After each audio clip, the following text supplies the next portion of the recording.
आप सभी दर्शकों को जय राम जी की। आप सभी ने पिछले वीडियो में देखा होगा, मैं टिकट कलेक्ट कर लिया था और अपनी यात्रा की शुरुआत जल्द ही करने वाला था। सो तो साथियों, हमारा यात्रा का शुरुआत हो गया है। हम लोग कुल 90 पर्यटक, 3 बस और दो दो अपने लेडीज गाइड के साथ यात्रा पर निकल गए हैं। शिलोंग या चेरापूंजी की खूबसूरती वहाँ की वादियों, वहाँ की पहाड़ियों और वहाँ की हरियालियों में है। हम लोग शिलोंग से निकले ही थे कि रास्ते में बहुत सारा कंस्ट्रक्शन का काम हो रहा था, तो उधर अधिक समय लग गया हम लोग को निकलने में। ट्रैफिक भी बहुत अधिक था, लेकिन बाहर निकलने के बाद एक लंबी राहत की सांस लेते हुए हम सभी आगे बढ़े। आगे निकलने के बाद खूबसूरत जो नज़ारा हम सभी ने देखा, वह हमारी पीछे की परेशानी को भुला दिया।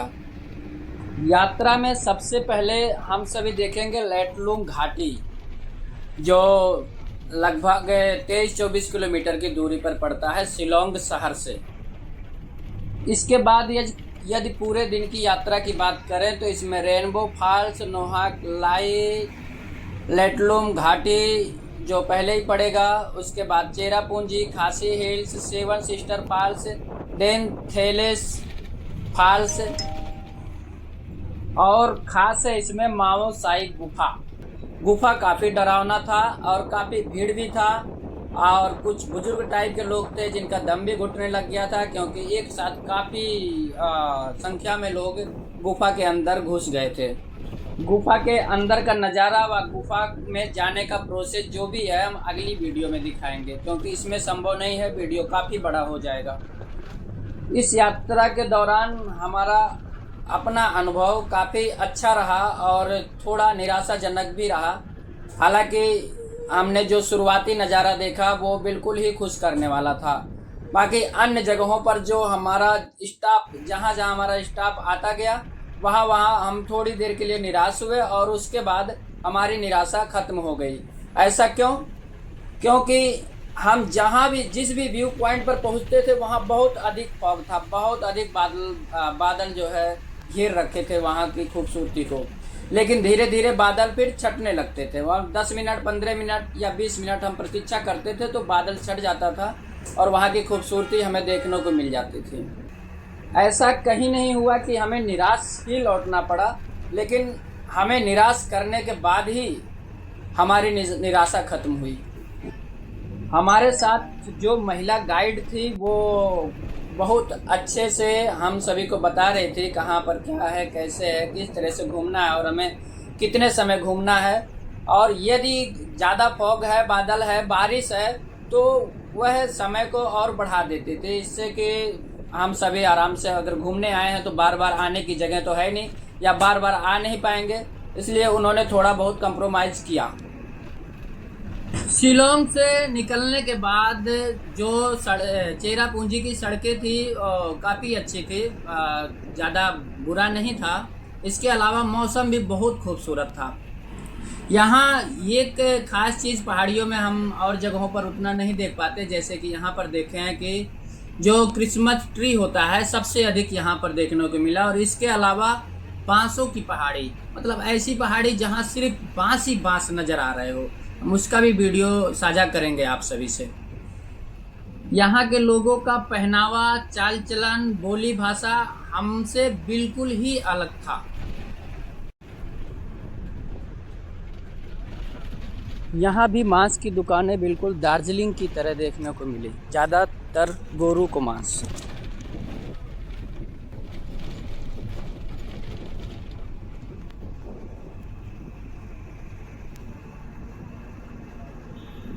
यह जो आप नदी देख रहे हैं, यह टाउकी नदी से जुड़ा हुआ नदी है।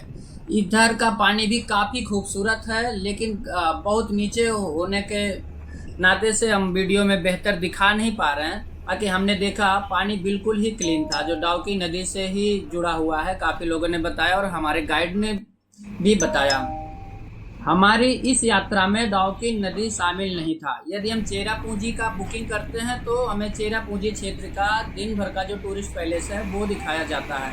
इसके अलावा यदि हम डाउकी नदी टूरिस्ट पैकेज लेते हैं तो वो है अलग आ जाता है, उसमें और भी कई स्थान है।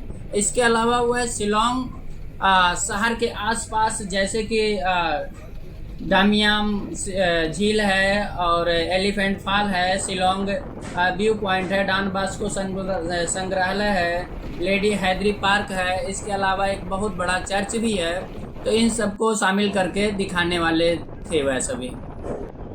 चेरापूंजी पैकेज पर पर्सन 600 रुपये था और डाउकी नदी देखना या उधर घूमने का जो पैकेज था वह 1200 रुपये पड़ रहा था।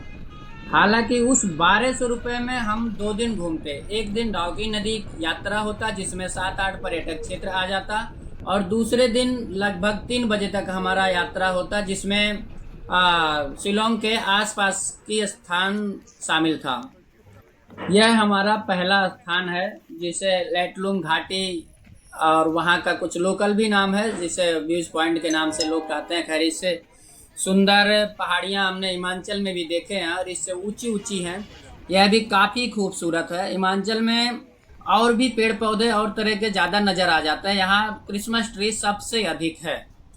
कई लोग नीचे भी जा रहे थे घूमने के लिए, देखने के लिए, क्योंकि बीच से एक झरना भी निकला हुआ है। पास का व्यू पॉइंट भी नीचे बना हुआ है जहाँ से तस्वीर ली जा सकती है। लेकिन मैं पहाड़ियों का रहने वाला हूँ नहीं, तो मैं थोड़ा सा डर गया और नीचे जाना मेरा कैंसिल हो गया। मुझे यहाँ बहुत भूख लगा हुआ था। मैं सोचा कुछ खा लूँ। आसपास देखा तो खैर यहाँ नॉनवेज सबसे ज़्यादा चलता है। एक जगह छोटे से होटल में गया, मैगी 1 प्लेट बनवाया, खाया। ये दोनों भी हमारे साथ थे इस यात्रा में।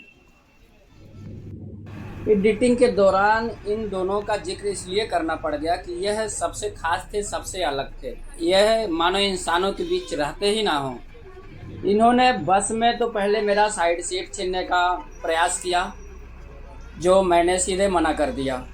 इन्होंने गाइड से भी रिक्वेस्ट किया, गाइड ने मुझसे भी रिक्वेस्ट किया, लेकिन मैं लड़कियों की बातों से पिघलने वाला तो था नहीं। बोले चलो भाई साइड हटो, बहुत मुश्किल से टूरिस्ट पैलेस में साइड सीट मिलता है। मैं यहाँ 50 रुपये का 1 प्लेट मैगी खाया, 1 डोनेट खाया और 1 चाय पिया। चाय पीते पीते बस चलने लगा और मेरे अलावा 2 लोग और नीचे छूटे हुए थे। बस आगे आकर रुका तो वहाँ हम लोग बैठ गए और फिर से पहाड़ियों का नज़ारा लेते हुए आगे बढ़ गए। इस बीच हमने देखा जो यहाँ से व्यू पॉइंट से जो हमारा यात्रा का शुरुआत हुआ वह बिल्कुल एकदम अलग अनुभव जैसा था।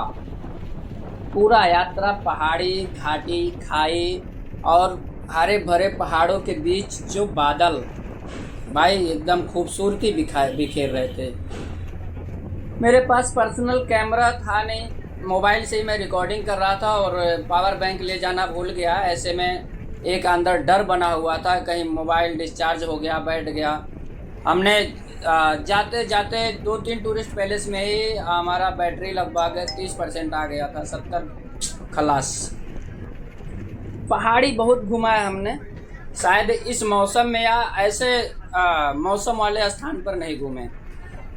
यहाँ की खासियत यह थी कि कहीं ढेर सारे बादल नज़र आते थे, कहीं अचानक से तेज़ बारिश होने लग जाती थी, कहीं अचानक से पूरा मौसम क्लीन साफ नज़ारा और भी खूबसूरत कर देता था। जैसे मेरा गांव नेपाल की पहाड़ियों से लगभग 150 किलोमीटर की दूरी पर है। हम कभी पहाड़ नहीं देख पाते, लेकिन बेहतर बारिश हो जाए, सुंदर साफ मौसम हो जाए अच्छी बारिश के बाद, तो हमें पहाड़ियाँ हल्की हल्की नज़र आने लग जाती हैं। तो उन पहाड़ियों को ऐसे मौसम में अगर हम नज़दीक से देखेंगे तो कैसा लगेगा, बिल्कुल वही महसूस कर रहे थे हम सभी। इस यात्रा के दौरान जैसे मैं एक बेहतर फोटोग्राफर भी बन गया, या लोग मुझे अकेला देख या मेरी मासूमियत का फ़ायदा उठाकर हर कोई कहता था भाई मेरा फ़ोटो ले लो, मेरा फ़ोटो ले लो, जबकि मैं अपना फ़ोटो सिर्फ सेल्फियों में ही ले पाता था। यहाँ भी एक व्यू पॉइंट था, रुका था बस, बाकी ज़्यादा फाग होने की वजह से कुछ खास दिखा नहीं। झरना था, सिंगल झरना। आगे हम रेनबो फॉल्स देखेंगे, उसके बाद Nohkalikai, Cherrapunji, Khasi hill, seven sister fall, Dainthlen fall, इन सबको हम शायद कल ही आपके साथ वीडियो में साझा कर पाएँ। अभी हमारा जो आज का लास्ट और अंतिम व्यू पॉइंट है वह है रेनबो फॉल्स। यह फॉल्स देखने के लिए 50 रुपये का टिकट भी देना पड़ा। खैर काफ़ी इंतज़ार के बाद हमने झरना देखने का आनंद उठा लिया। बहुत ही सुंदर और खूबसूरत नज़ारा था यहाँ का। शायद वह 50 रुपये की वसूली सुरक्षा के नज़रिए से की गई थी, लेकिन मुझे पसंद नहीं आया, क्योंकि इसके बाद हमने और भी कई खूबसूरत फॉल्स देखे जहाँ पर पैसा नहीं देना पड़ा। हर 2 मिनट में मौसम रंग बदलता था यहाँ पर। अभी फॉग है और थोड़ी देर में फॉग हट जाता था, बिल्कुल खूबसूरत दिखने लग जाता था झरना। इसके बाद फिर फॉग आ जाता था। इस झरने के दर्शन के बाद वीडियो यहीं पर समाप्त करते हैं। थोड़ा घूमेंगे, कुछ खाएंगे, इसके बाद मिलते हैं अगले वीडियो में। इस यात्रा की अंतिम खूबसूरती आपको कैसी लगी ज़रूर बताना, और इस वीडियो को अपनों के साथ ज़रूर शेयर करना। इस रेनबो फॉल्स के साथ आज इस वीडियो को समाप्त करते हैं। मिलते हैं अगले वीडियो में नए हौसलों के साथ। जय राम जी की धन्यवाद।